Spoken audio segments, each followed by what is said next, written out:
Hey, deserving listeners, 90 Day Fiancé. Let's watch. I'm going to react. The fact is, I already squared things up with Libby. She says that you need to talk to my dad and to my brother to see how things go. So I got a problem with that.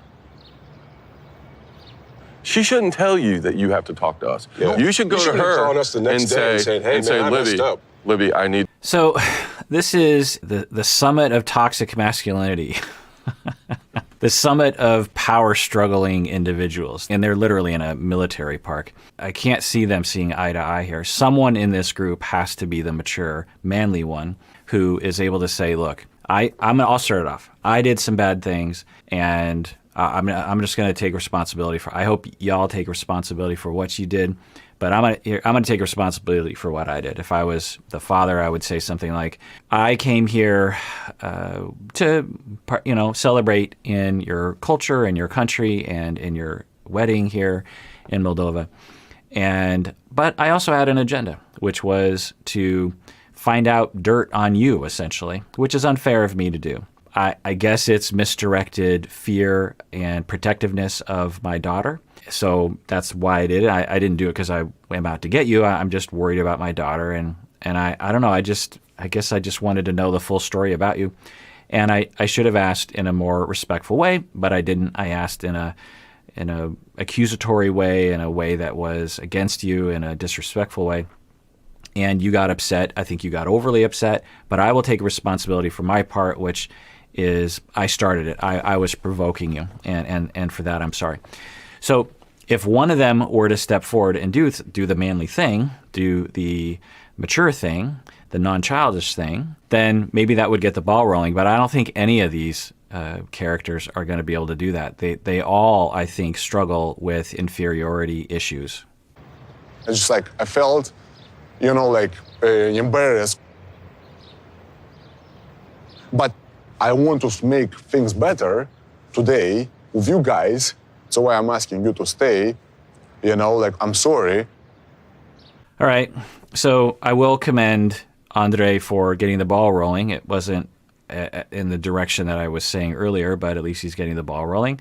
Let's see what the others will say. Now, up until this point, I haven't shown all the clips, but the father and the brother of Libby have taken no responsibility for their part in it. Now, they're not responsible for what Andrei did, but they're responsible for their part in it and the provocation and the agenda that I referred to earlier.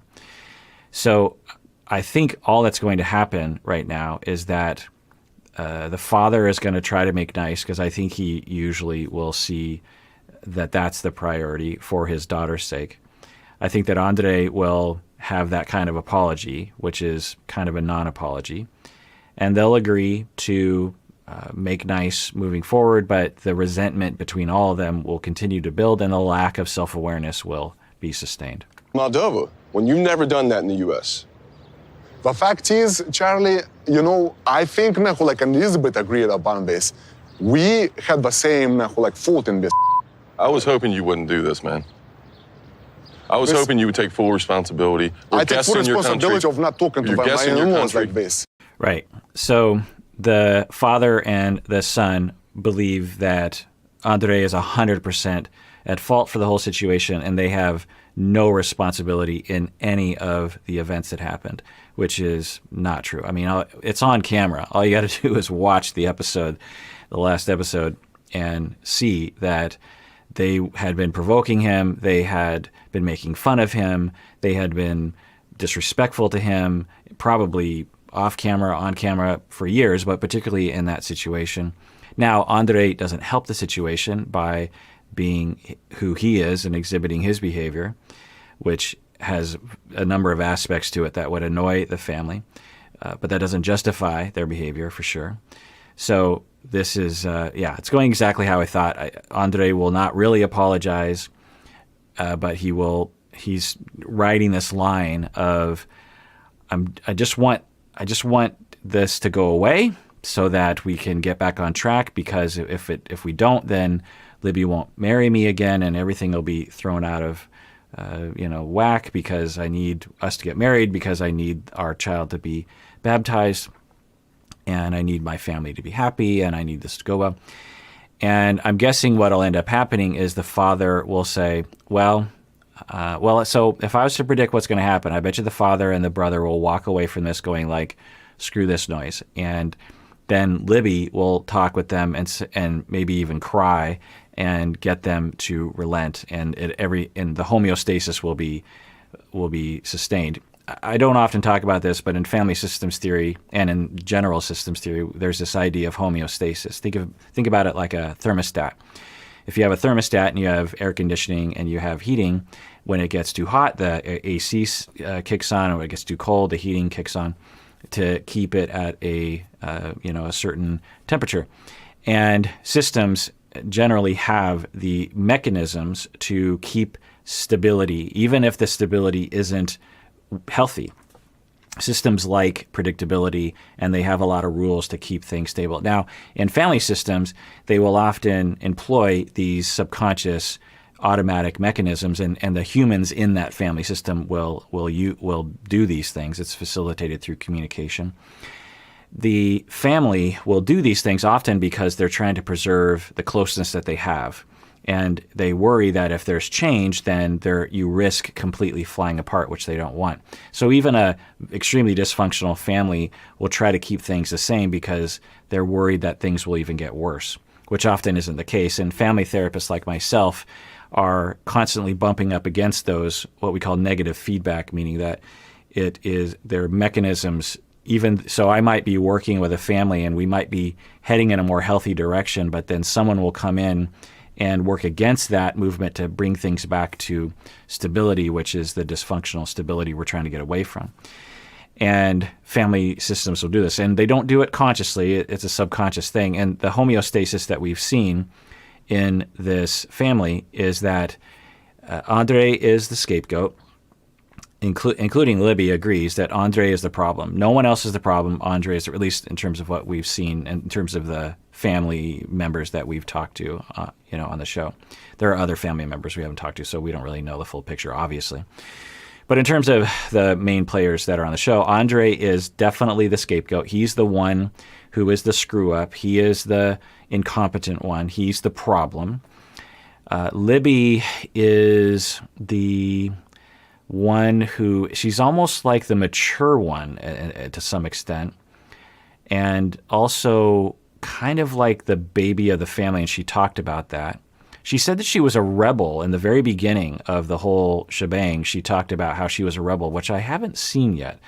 I wonder what she meant by that, because she definitely doesn't seem to really rebel against the family. I mean, she does talk back to them, but in I would say, a childish way sometimes. I mean, there's nothing wrong with her having a complaint against her family for sure, but the way she says it, because the way it typically plays out is Libby will feed the family with a bunch of negative information about Andrei, and then they will start offering advice, essentially agreeing with Libby's take on Andrei, and then Libby will stand up and be like, I don't want your advice, and screw you guys, you're always against Andrei, and instead of saying, yeah, thank you for the advice, and you know what, I've probably been saying too many negative things about Andrei. You don't understand all the great things about him. 9 times out of 10, he's a great guy. And let me tell you, those 9 things that happen that are really great, that's why I'm with him. I don't think she does that enough. Anyway, the homeostasis is that the father is in control financially.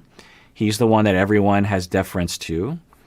And Andrei is the obvious scapegoat because he refuses to give deference to the father. The brother is like the watchdog or the soldier of the father. He will take things that his father wants and, exaggerate it. He'll fight the father's fights, I think, to some extent. I'm not quite sure about that. We haven't heard much from the brother. And so there was this big flare-up last night. They had this big fight. And so now the system is being invited to change. There's some risk that either things get worse or things get better. But there are these mechanisms in place to bring it back to homeostasis, and the mechanisms are that Andrei will apologize, kind of, but not really. The father will say calmly, I disagree with you, and I still don't like this. Then they will separate, and Libby will go to the father and come across as vulnerable in some way, and she is vulnerable, the father will feel it's important to exhibit his love and dedication to his family. I think he has a very strong family ethic, I think, and he also really cares about his kids, and so he will give in to the daughter, but he'll secretly hate Andrei the whole time. And then everything will go back to normal until the next big flare-up that happens, and the whole cycle starts over. Because we've seen this cycle a lot. But I don't know. It's just a random hypothesis prediction. Let's see what happens. Sorry, that's one thing, but he's having to prove it with his actions.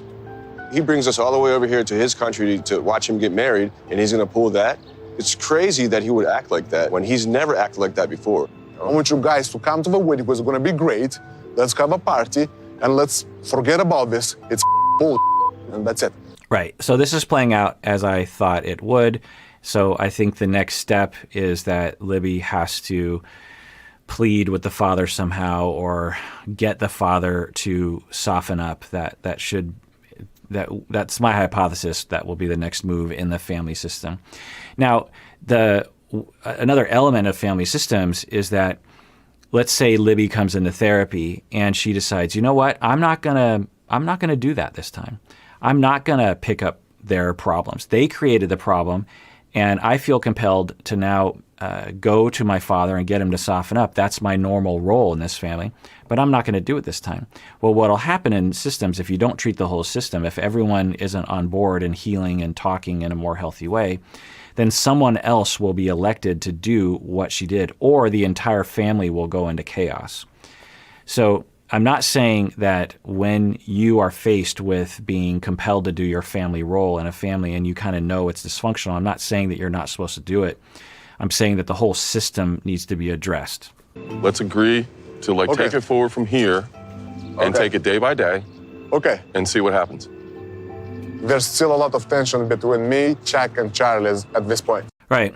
I'll give a thumbs up to the father. He heard a pretty insincere apology, and he is willing to let it go with the caveat of, well, let's see how things look moving forward. If things go relatively well for the time being, then okay. But let's agree to disagree and move on. So I will commend the father on that. There's so much more that all three of those dudes could have said that would have been apologetic and manly enough to stand up and apologize and take responsibility. But so, on the scale from 1 to 10 on how healthy that interaction with, I'll give them like a 1.5. All right, well, that does it for that episode. Everyone out there, please take care of yourself because you deserve it. You really, really do.